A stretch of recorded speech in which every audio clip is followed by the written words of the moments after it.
Hello and welcome to the Daylight Midnight Show, with the emphasis this week being on the word daylight. Daylight, midnight. Daylight, midnight. Two-face. So I need to explain. Actually, let's start the timer first, because no episode of this is supposed to be more than 10 minutes, so the timer is now running. That will beep when it's time to stop. I don't normally record this late in the day, and obviously with it being approaching winter now, and with us having changed the clocks, the sun is setting a lot earlier than it normally does. Just over there, I have a window which faces west, and I don't have any curtains or blinds up because I like having the open view all the time, even at night, and it's nice and bright with starlight. So what's happened is, normally at the time when I'm finished and editing this, I've now got the sun creeping around and blinding me. So I have no idea what this is going to do to the camera. I think if I try and stay over here, it will slowly focus on me and adjust itself to pick me up. If I stay over here, you'll see me more clearly, but I can't see absolutely anything.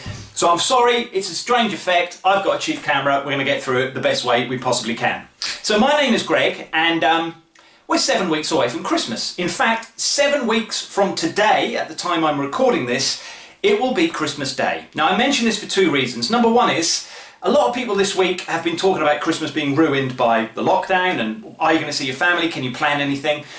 Now, I like to see the positive side of everything, and I've always said, or I've always believed, that Christmas is about what's in your heart, not what's outside. Christmas is what you make of it. It's not what other people tell you it should be. What's right for you might not be right for other people, and because some people's Christmas won't be the same doesn't mean yours can't be good this year. So what I have done is something that I haven't actually done for years, which reminded me of Christmases when I was younger. So I thought I'd share it with you in case you want to give it a go. This is like an advent calendar taken to the extreme. The difference between bonfire night, or is it bunfire night? That's a discussion for another time. It is 50 days from November the 5th to December the 25th. So what I used to do, and I have no idea if this will show up on the camera or not, bearing in mind the problems we've got with the sunlight, is I would do this little countdown calendar. So you start with the number 50 there, and you go all the way through to Christmas Day at the end. So Christmas Eve, there'll be 1 day left. This is the way I just did it as far as I remember, is you actually write the day of the week and the date, so you make sure you're crossing off the right one. Takes you all the way down to Christmas Day, where I did a little drawing of a Christmas tree, and then you pin this up beside your bed, and when you go to bed at night, you scratch off that day or put a pen through it, and then as the time and the weeks go by, you realise how much closer you're getting to Christmas, and it gets more and more exciting. So if you want to take that idea, please feel free to. I want to put it up on the door of delights, but I need to make some space, so I don't really want to shuffle everything left, because Pogo Dave is the show mascot, so he should be nearer the camera. So I think what I'm going to do is I'm going to move Mr. Pogo Dave Penguin and put him under the house rules here, and then we can put our countdown calendar on here, and we can keep an eye on it, and I'll scratch off the letters, the dates each night, and then every Friday you'll see we're getting closer and closer. If you can't see it there next week, I'll bring it a bit closer for you. I'm not going to do a Seagulls update this week because Brighton are actually playing tonight, so it'll be about 2 hours after I've finished recording this, but that will be before you've watched it. So by the time you've watched it, the match is already over, so there's no point doing a preview. So we'll leave that for next week and move on to the brown folder. Now this is something I carry around with me all the time, and I write little ideas and thoughts down in it, and then on a Friday we just open it up and see what's been going through my mind during the week. So, point one, how and why do women put up with wearing makeup every day? I can't believe it's only a week since Halloween, but I was working at a scare attraction last week and I had to have very thick black eyeliner on. I was still getting rid of it on Wednesday, so well done ladies that deal with makeup every day. Watching fireworks displays on YouTube is like watching the girl you fancy dance with someone else. It's great to see it happen, but you wish you were somehow closer to the action. I know what I'm trying to say there, I didn't word it very well. To celebrate fireworks night, because we couldn't go to a display, we put YouTube on our big screen TV and watched some really good fireworks displays from Japan that were taken last year, and it was great and it had the same atmosphere, but it's not quite the same, is it? Best we could do this year though. Point number three, I suspect, my handwriting's dreadful, I suspect the amount of negativity you display in life goes up proportionately with the amount of time you spend on social media.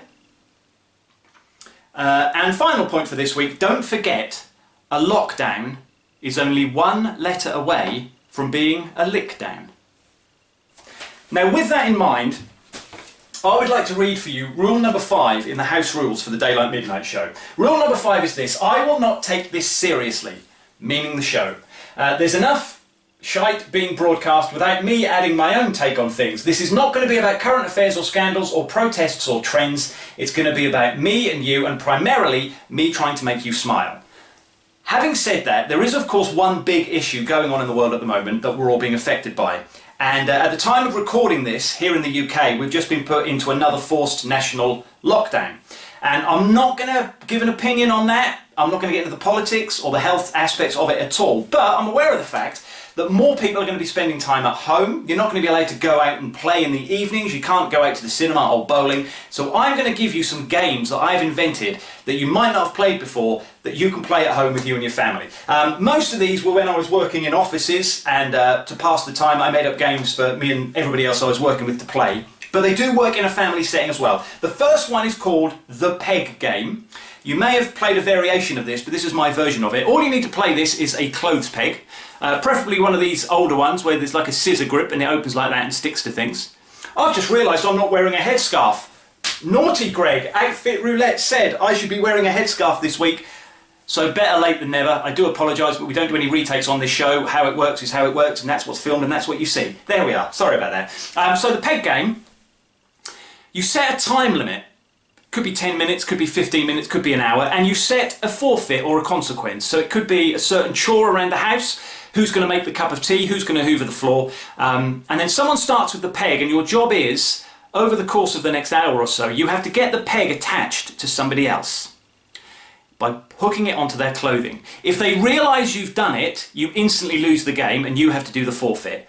But if you get away with it, it's then on them to work out whether they've got it or not. If they realise they've got it, they then have to pass it on to someone else without them realising. And whenever the timer goes off, that's the end of the game, and the person left with the peg attached to them is the one who does the forfeit. It's really good fun, but there is a downside to it that I must warn you about. After doing this for a few days, you will not trust anybody in your household. You will find yourself, whenever anyone walks past you, doing this. If anyone offers to pass you something or do something for you, you're going to be really, really suspicious of them. So there are psychological side effects to the peg game, but I assure you it is a great deal of fun, even if you're just playing it in your own house. The next game is called the Touch My Bum game. Now, this is to do with music. Touch My Bum just happened to be the phrase that was first invented when we did this game. Now, to play this, you have to have the radio on, or maybe a Spotify playlist playing.